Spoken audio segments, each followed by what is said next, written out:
Well, welcome, Anya Grace, to the Luminary Mastermind, and thank you so much for being here and joining us today. My pleasure. Thank you. Yeah, thanks for joining us. And as many of you know, Anya is a feminine embodied leadership expert. She has, an many amazing programs, which I'm sure you'll tell us about later. And I was just really excited about having you come back and really share with us about feminine leadership and just coming from this place of our embodiment, our feminine essence. And I know what's up for a lot of people right now is this feeling of being in the masculine a lot, just because of what's been happening in the last couple of years, right? It's just like kind of getting through to get by, to get through, and like trying to make things happen when sometimes it feels like we're up against a lot of energy. And so I wanted to just open the portal for you today, and we can chat, or if you have something that's coming through for you. But I know this is a topic for a lot of people that's really up for them right now. So thank you again so much for being here with us. Really, yeah, my pleasure. So, we could talk about lots of different things. So whoever's here, if you're in the Facebook group, I can't see it, but I'm sure Emily can relay any questions, because I'm really here for whatever you guys need. We could talk about anything. In terms of, I guess what I've been really focused on right now is this idea of we can live like a human life, or we can live a goddess life. And one is 5D quantum and the other is 3D. and I've been working with the question of, if the goddess were to walk into my life right now, like a goddess or the goddess, whatever, I just work with these archetypes. If a goddess were to just poof, show up in your life right now, what would she essentially instantly destroy? And what would she be good with? What would she continue to allow? Like, what's in alignment with her? And then what would she potentially create? But the biggest one with that prompt for me is what would she destroy? And to me, it's a really powerful question, because, I've asked many times before, if in situations where I don't know what to do, I'll ask the question of, what would the goddess do?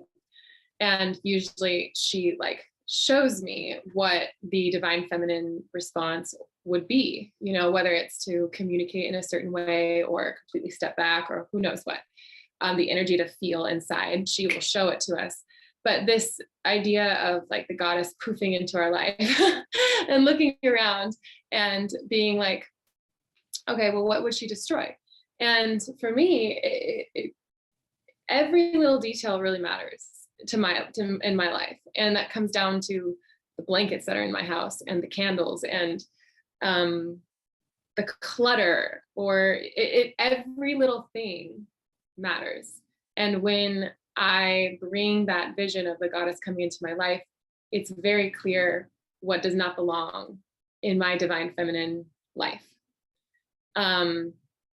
So I've just been playing with that question a lot, and it goes obviously beyond physical, material objects and stuff, but into relationships and certain dynamics in relationship, or what we're allowing in those relationships and friendships and such.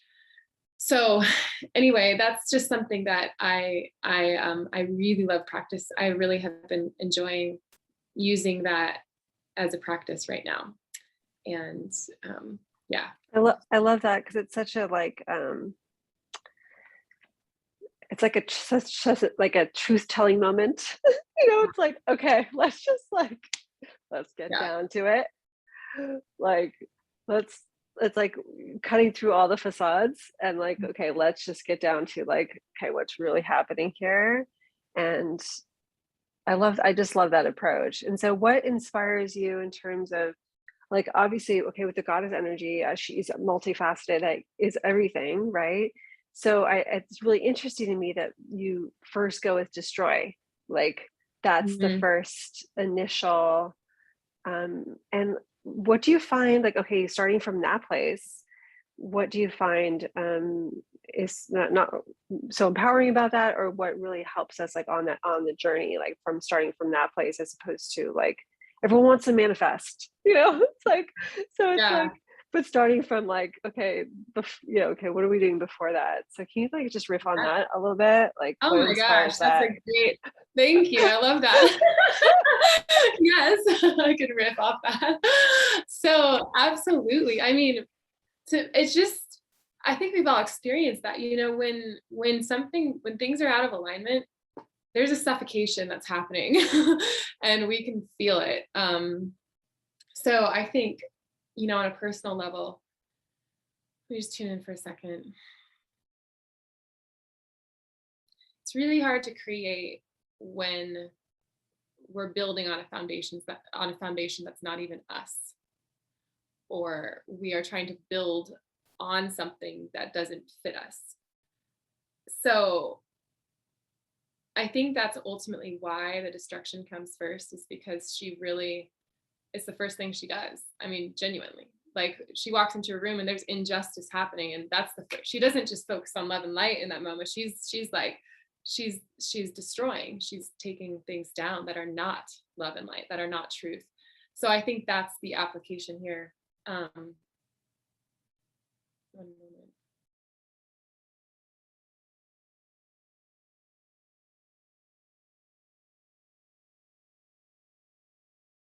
Yeah, there's another phrase that I've been working with. I don't remember if I talked about it the last time I was with you, but just this idea that the path of alignment is narrow and there's less on it. Like our Mm, true path of alignment. We want to I think we often want to complicate. We have lived a lot of our past in a more complicated state where we open to opportunities, but the whole time we're experiencing and interacting with those opportunities, we are fundamentally not who we actually are. Like, we're denying our true feelings. We are ignoring the emotions that we have, and we're engaging in relationships and experiences in a way that's not fully pleasurable and aligned with us. And so mhm, in that sense, for a lot of us, we've entertained and allowed things in our life that really don't work for us. And I think that's also why, as we, in this process of coming into 100% alignment with the goddess, that pattern has to stop. And there's a lot more that she's clearing out than manifesting at the beginning, because I mean, we haven't been listening to ourselves for the most part, that whole time. So she's taking care of like the false manifestations that we've made. mhm. Yeah. Yeah, and I love that visual of like that true path of alignment being more narrow and less cluttered. And like, Yeah. um, and yeah, I think at certain points in our life, yeah, we're trying things on, or maybe it's like we've made some subconscious compromises to make something happen, or to like, oh, this is close enough, or we're not even aware of really what we want, maybe necessarily. And so I love that there's this kind of discernment that's really happening with that, like that initial like stepping in of like, okay, what needs to go? Yeah. you know? And that made me just think, like, I wonder if it has been, because I resonate with that, like, I needed to discover what I really wanted. But I wonder if we actually have always known, it's just hitting me right now, like I wonder if we had been truly trained and taught to listen to our feelings from moment to moment.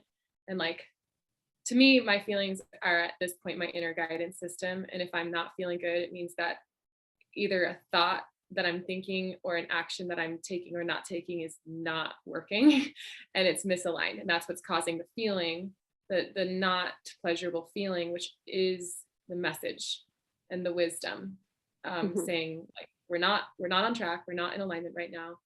Something needs to shift. And the moment that I honor that message, and I reach out and I communicate something or whatever it is, yeah. I think my thought, it immediately clears, like the feeling immediately clears. So it's also just, I mean, this philosophy, like just this whole idea, I've been calling it goddess life, like redesign your life to be 100% aligned with the goddess. And this approach to life that I've been really embracing in my own journey, it's really also completely transformed my relationship with like inner work and my spiritual practice, because I've discovered that it's not really aligned for me to go deep into my shadows, and like that if I'm having not good feelings, if I'm waking up depressed, it's because I'm not listening to something. It doesn't mean that there's tons of unresolved trauma. It's that I'm still not honoring myself in some way. It's completely changed my outlook on, like, I believe that the stuff will come up, and often those not great feelings are bringing up what's ready to be released. So we do have opportunities to clear old beliefs and all of that. But it's just a different approach from I'm having a trigger right now, which means that there must be something unresolved inside of me. Like, I don't subscribe to that anymore. I say I'm having a trigger right now. That means that something that's happening, whether it's in my consciousness or in the physical reality right now, is not in alignment with my truth. So I trust my triggers, actually. I don't distrust them and try to fix them. They are literally my navigation tool to what doesn't work for me at this point in my life, you know. I think I jumped into a different topic, but we could go back. That's all right. No, this is so good, because it's like, I think it's so, I mean, this is all, I mean, all, it's like meant to be, whatever conversation happens is meant to be. But I love that too, because it's like starting to trust your own guidance system Mhm. is, yeah, again, it's something that we've kind of gone off rails with. Like, I think, learning to trust our own intuition, or like trust those intuitive hits, or like those emotional messages, or whatnot. And so I guess one of my questions that comes up for me, and just like with working with people, I know some of my clients, because they work with, like, a lot of them are spiritual coaches and they work with people. It's like navigating, this is the dance for me. It's like navigating, okay, what's this kind of emotional message, like this message that I'm not hearing, versus like an old pattern, like a message, like a pattern that's so deeply ingrained in me that, like, I see somebody and I think this, or I feel this, even though there's no, maybe in the moment. I guess what you're saying is like the message is to like look at that. Yeah. But that's usually the navigation I find people are at, because it's like, I want to listen to my, like, is this truth, or is this my old shit coming up, like, I guess that's sort of the Totally. dance, And I think that's where it's like it always, like you're saying, it always is a message. And what is the message potentially is that old thought no longer works for us. Nor has it ever worked for us, really. But it's like, again, it's either my trigger's coming up because this does not work for me, or my trigger's coming up because I'm still holding on to a story that doesn't work for me. So I think it's kind of the same answer. It's just like, where is the misalignment? Where is the mistruth? Is it something that's happening outside of self, or is it something that's like being generated in a thought? Like, our thoughts can be totally misaligned with the goddess. And that's why, again, why it's such a powerful tool is, like, we literally have, oh, I remember what we were talking about before. We were talking about, um, oh no, I just lost it again. Well, like living from this place of like embodying the goddess, where it's like, what would the goddess do? And you mentioned, like, okay, if the goddess showed up right now, what would she cut through, or what would she get rid of? It's something to do with like emotions Oh, and no, I mean all of that, but yeah. that's yeah, I know I'm right. Oh, it's good. But yeah, just this practice. It's like we have, anyway, it's like a lifestyle. It's literally a lifestyle. Oh, I remember. Okay. So the idea that maybe we have literally always known what we want Mhm. more than we realize, and that if we were actually trained to listen to our feelings throughout life, then I wonder if we would be so uncertain about what we want. and we would need to explore so much, or we would just listen from moment to moment to moment to moment to moment and be literally guided in constant alignment down this river of satisfaction and joy. Like, instead of having, I just wonder, I'm like literally in a what if question. What Yeah. if instead of having to explore through like pain and suffering and just like trial and error, I believe that's definitely part of it. But if we truly learn to actually listen and communicate with the world, like as I've done that in my life now, I'm in way less moments of dissatisfaction. And I'm really actually committed to a life of satisfaction. And I stay there via, if I slip out of dissatisfaction, I don't let myself be there for very long. And I listen, you know? So does that make sense? I don't know. This is just, these are Totally, like, it totally does. And it's like practicing and like, so for someone who's looking to, because this is something that comes up for a lot of people, especially I was talking to on a podcast with someone who was talking a lot about self-confidence and um, starting to like build that trust muscle with our own like decisions and also like knowing what we want, like how do we start to learn to navigate this terrain once again and like really listen in to what we even want. Like 'cause sometimes we wake up in lives and in relationships or doing things that we're like, how did I get here, like and so do you have any advice in just in terms of like, okay, where people could get starting to navigate this terrain of like, okay, what really do I want, like what is my truth in that way? oh, I love that so much.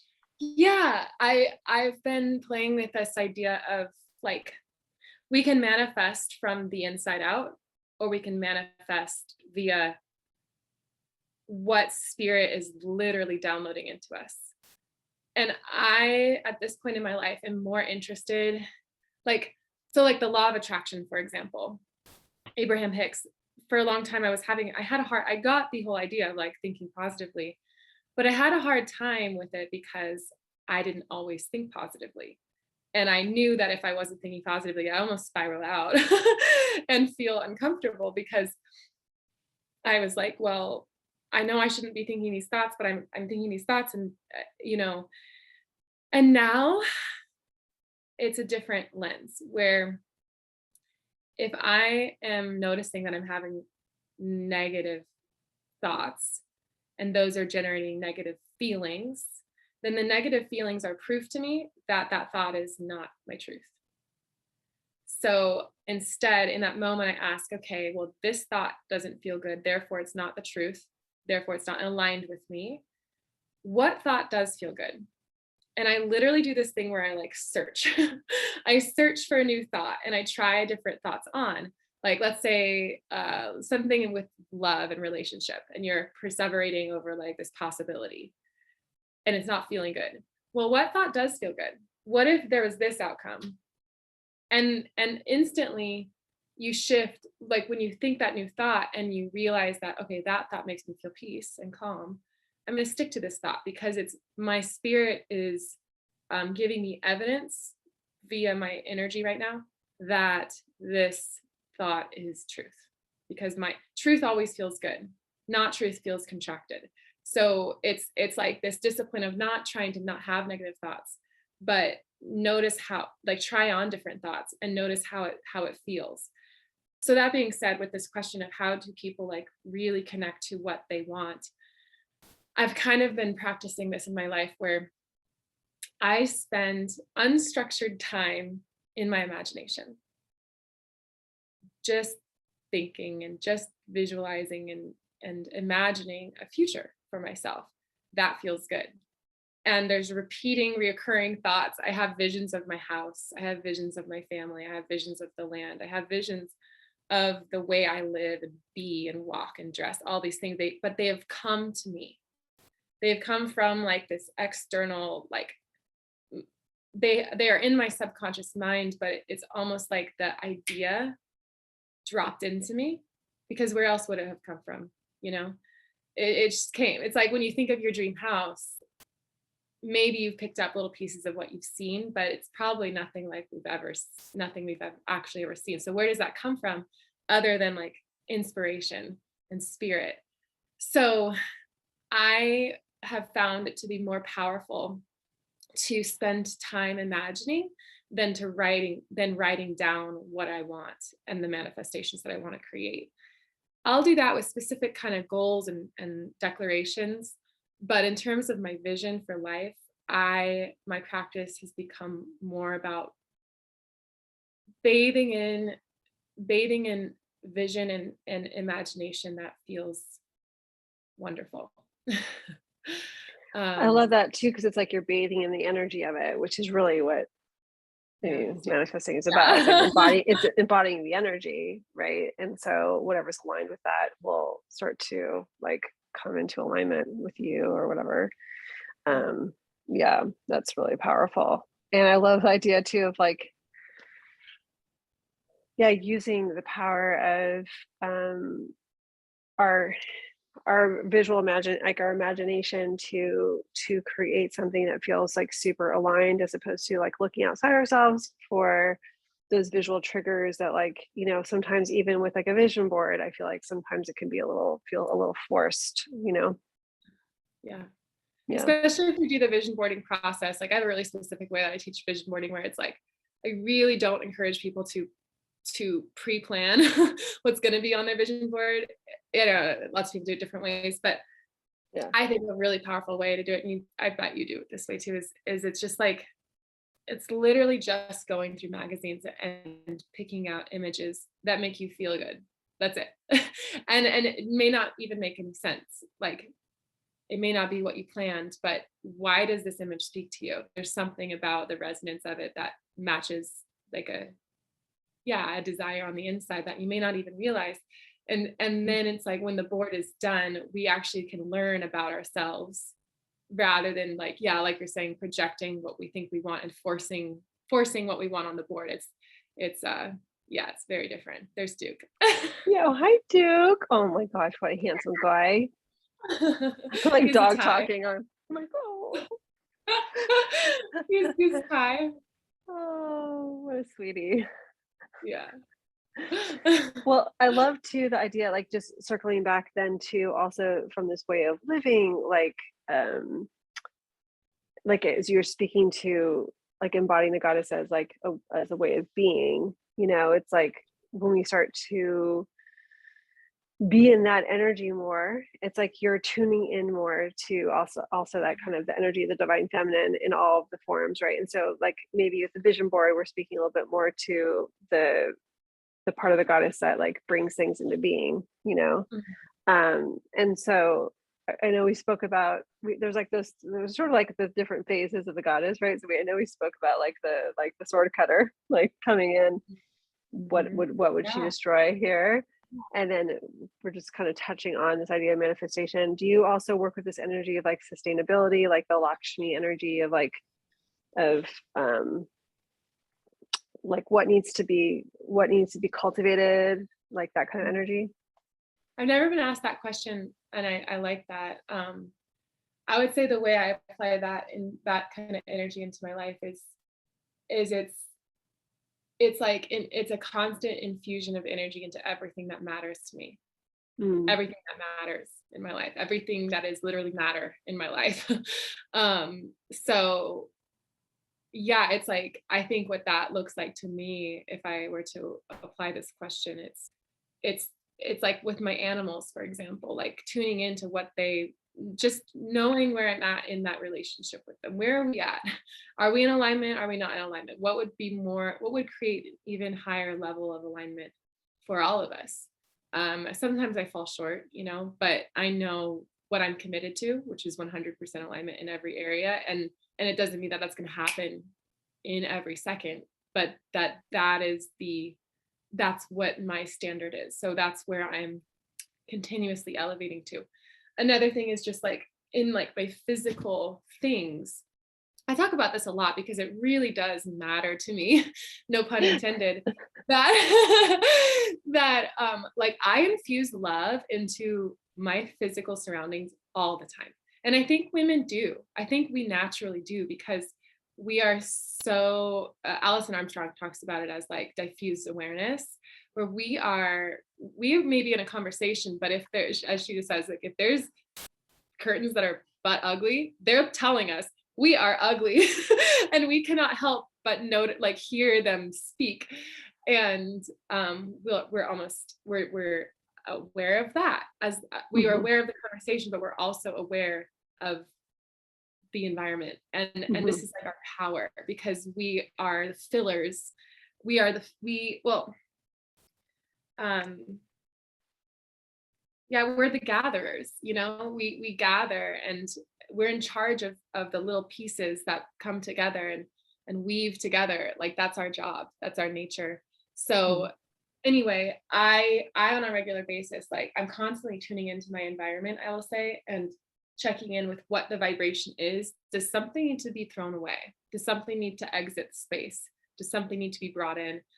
Does something need to be cleaned or rearranged to elevate and keep everything at this high vibration? So honestly, that's like, I think that's the way I do it. And that also translates to relationships, and just tuning into like, okay, I'm feeling good with this relationship, but this one, I think I need to check in with this person and see what's going on. How can we come into even greater resonance? You know, um, Not from a codependent place, but just like I'm committed to high vibe relationships in my life, and that's it. That's the Yeah. only thing I'll allow. Yeah. Yeah. I love that. And it's like, and it reminds me of course, the story of Lakshmi, where it's like this is Cliff Notes version, but there's this beautiful temple, and everything's going great. Everyone's abundant, and there's like flowers everywhere, and the birds are singing. There's like just enough rain and all the things, and people get a little complacent and stop really taking care of Lakshmi's temple. Like they don't dust as much. There's like cobwebs growing. They're not giving her as many fresh flowers. And what happens over time is that she just kind of quietly walks away, when she's not cultivated, right? And she just kind of moves on to some place where she will be cultivated and supported and seen as Shri, right? And so um, that just totally reminds me of that story, because it's like those places where we're not, giving a constant infusion of energy, as you mentioned. Like that's how you're really kind of creating that kind of sustainable abundance, right, in your life. And so if you're not giving that part of your life or that aspect or whatever it is attention or energy, it will dry up, right, and crack, and then it's like so much work to like bring her back. you know and so as you work with, like, I know you work with a lot of clients and students in your work, is there a place that you often see where people feel like they've dried up, like that it's a pattern where a lot of us, like maybe right now in the times that we're in, or just like as women, like where we tend to like not give that constant infusion of energy? Beautiful. Well, it's this is bringing up a lot, but one of them is, I think what I see the most is when we stop giving, it's because we are not getting. And that happens when we allow ourselves to not receive. Like when we allow the conditions in our life to be set up in such a way where we are not being filled up. Um, so for example, romantic relationships or friendships, like how often in the past have we gone without our needs really being met and been silent through that process, hoping to keep the love, but meanwhile like being dissatisfied really, and then being dried up and then being expected to like create the magic in whatever. But it's like, okay, well, really f this, like I can't, because but that's our job, that's our responsibility to realize that it's our job to communicate what we need, and it's our responsibility to look at why is it so hard for me to potentially settle in these anyway, you know what I Hmm. mean, and Hmm. not ask for what I truly want. So I would say that the biggest thing that I see with the clients that I work with is the overgiving. As one of my mentors talks about it, she just calls it overgiving, and I think it's the best term to use. when we're so conditioned as women to overgive, because we do have this love to share, but when we overgive in dynamics and places where we are not being met and matched, it is death to our Shakti. Like it will dry up, because we are meant to be filled first and then we birth. But if we are filling first, there's nothing to birth. There's Yeah, just yeah, so I think it's just so important to like reset the standards of life and find that balance in all relationships. I was talking to a client this morning actually, and she was explaining that in her religion, in Hinduism, that at like the household, that it's, how did she describe this? But the more a woman is taken care of monetarily and spiritually, the more the man, or the more her partner will have financial abundance. Because if the woman in the house is being filled up, then it generates more abundance. That's like I don't know, she was describing in her belief system what she grew up with. And I just thought that was magic, because it's the opposite of someone being stingy toward the goddess kind of thing. And like not, or in scarcity, and then projecting that onto the goddess, when really the goddess, us as women, let's just talk about romantic relationship for a moment. Us as women are the source of that magic and abundance. So if we are being filled up, like it literally brings more monetary abundance and a spiritual abundance into the home and into that man's hands, because it's this magic of, that's like our power. That's really our power. When we feel filled up, we are magnetic. So it's just so cool to hear that, expressed in like a belief system that she grew up with. And I think that has sort of been lost in this day. And so it's our job to commit to living life like a goddess and learn how to call that forth. I mean, that's what I want. That's what I'm committed to. Anyway, yeah. I love that. Yeah, and it's like, yeah, if we're not like filling our cup, or like feeling resourced, like as I like to say, energetically, then it's like you can't.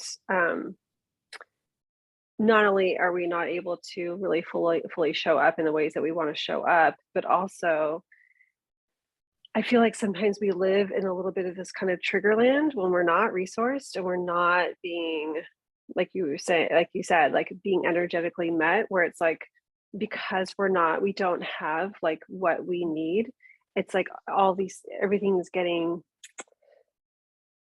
it's like we're in this kind of constant state of reaction as opposed to receiving, and the power, I think, of really like of I don't want to say self-care, but like of really feeling resourced and like really that kind of inner abundance, is that we can then show up and like respond, right, from a place of being of not scarcity but of abundance, from our full cup, as opposed to like our desire to like suck everything in or whatever. Yeah, Exactly. When yeah, we're not desperate, when we're filled up, it's like we really don't need much, but we actually call forth more. And that's where it becomes our job and our responsibility to make sure that we are full. And I would say, like, communicate and ask for what we need in relationships, to see if those relationships are relationships that work for us. And if they're not, then like you said in that beautiful story, it's like we just slowly move on, because if you are a woman that is committed to satisfaction and feeling good, there's no room for relationships that don't serve you and that don't fill you up and help you follow through with this commitment that you've made to yourself, which is to feel good. Like, I am committed to feeling good in my life, and I don't tolerate not feeling good. So yeah, and one of my mentors, Diana, she said to me recently, she said, I don't let there be uncertainty in my consciousness for very long. If there's lack of clarity, I don't let it linger there for very long. And that changed my life. because I've thought about all the times I've withheld my question or like my desire for clarity and communication because I was afraid of being too much or too needy or whatever it is. And meanwhile, for who knows how long, days or weeks or months even, sat with this unclear, miserable, low level feeling in my body that ate me away. Mhm. And just realizing that if people in our lives cannot handle supporting us to feel clear and good, then they are not meant to be in our lives. If they can't well, I don't know, it's kind of extreme, but it's like it's setting the standard that they don't have to not be in our life, but it's setting the standard that the people that are in our lives get to be committed to feeling good. We all get to feel good.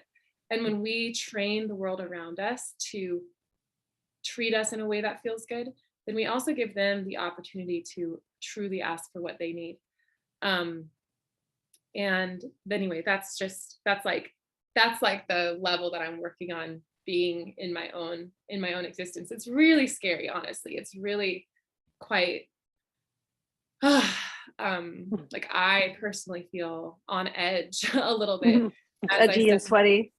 Yeah, Yeah. because it's Yeah. I need courage because there is this possibility for rejection.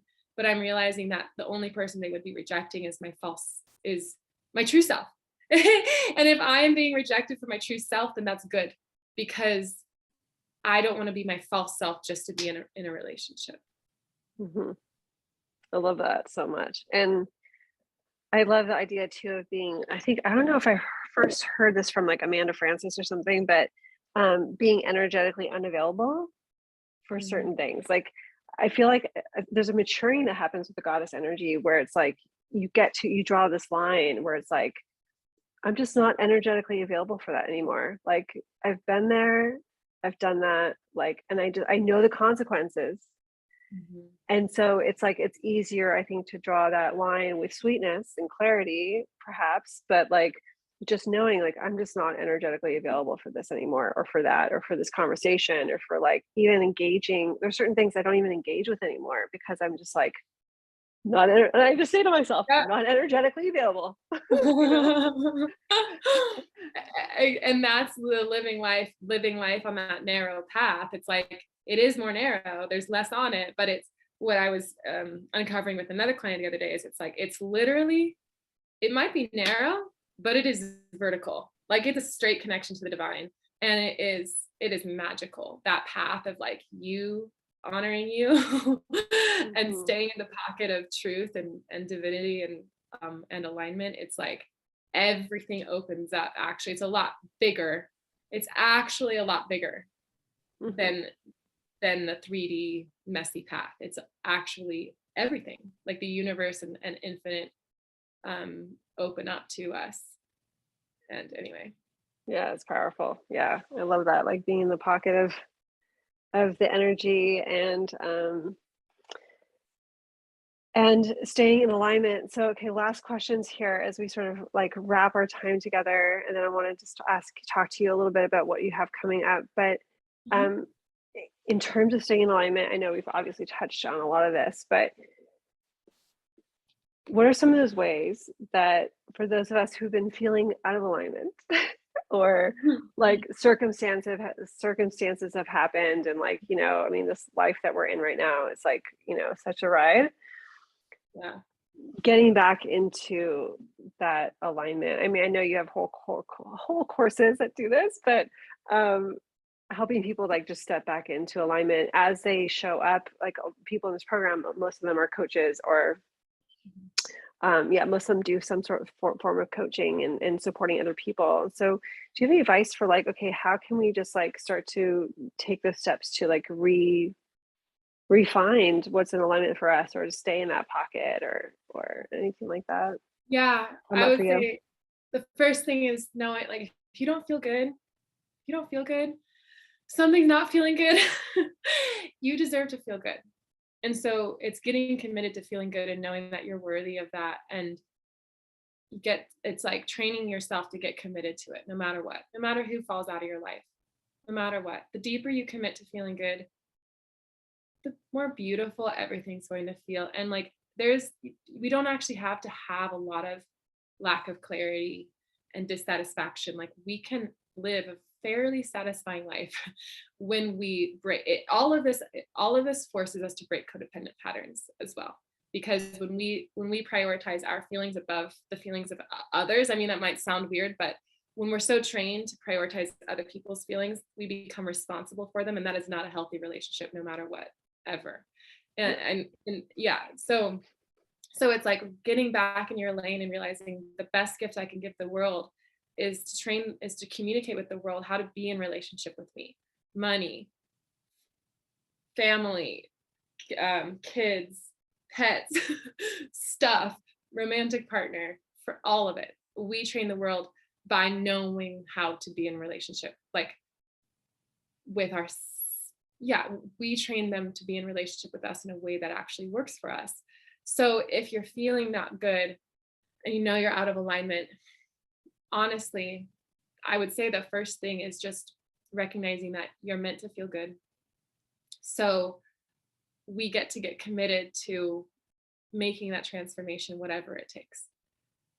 Just knowing that you're meant to feel good and that this not good feeling is not meant to be there, for me, it alleviates something. It instantly changes something, because I know I've now made my thought more true, that this reality is not for me. There's a different reality that is for me.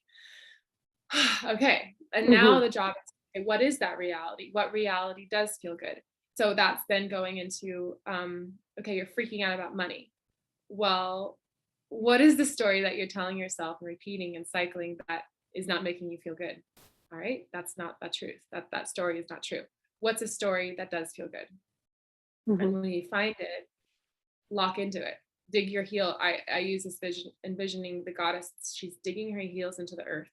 The deeper she finds the visions that feel good to her, she's digging her heels into the earth. And she's getting more and more stationary, actually. She's saying, this is the power that I'm here to create. And I do not budge from this vision. I do not budge from this alignment. I do not budge from this power. So if you are to enter my field, this is what you're entering into, and I will not move. I will not move off of this throne and off of this, out of this empire and legacy that I am here to create. So I truly believe it's when you live life like a goddess versus a human, you step out of a limiting reality in your mind and you decide that only the realities, the thoughts, the visions that feel good to you are the ones that you're going to trust, because that's all you're committed to. You're committed to feeling good. You're committed to feeling satisfied. And that's how we begin to live life like a goddess. Oh, I love that so much. Oh my gosh. Here for it. So here for it. Oh, this has been like such the download conversation, Anya. Oh my gosh. Like, I feel like we're gonna need a transcript. Seriously? So good. Okay. Yeah. So if people want to take some steps with you, I mean, I know you have like a lot of ways that you work with people, but if you could just share with everybody, like, what are some containers that you have happening coming up, or like, what's your world looking like right now? Yeah, I have tomorrow. I'm actually leading a training called Goddess Life. Well, it's the introduction. I'm doing an 8-week program called Goddess Life: Redesign Your Life to be 100% aligned with the goddess. So it's basically what we spoke about today. I mean, there's just like some of the principles that we're going to be working on, but there's a workbook included in tomorrow's training, and it's really looking at like life as a pie, and there's these different pieces of the pie. And sometimes we make business like 3/4 of the pie, and we make love, and for someone else's pie, love is like 2/3 of the pie. But in reality, purpose, finances, like business, love, friendships, your relationship with yourself, your home, all of them are actually equal pieces of the pie.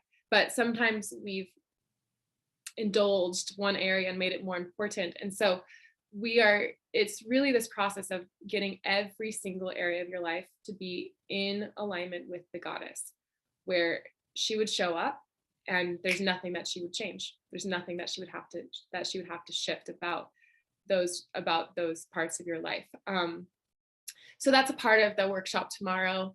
And along with some more principles as well. So yeah, I don't know, I'll give you that link. And then there's also an archetype training that I have. I just need to grab it for you, but that's a great way to kind of enter this world, my world of the goddess, or of this type of teaching, Yes. because it was really like one of my first trainings that I ever led was the archetypes training and the feminine activation trainings. So it's a portal of magic.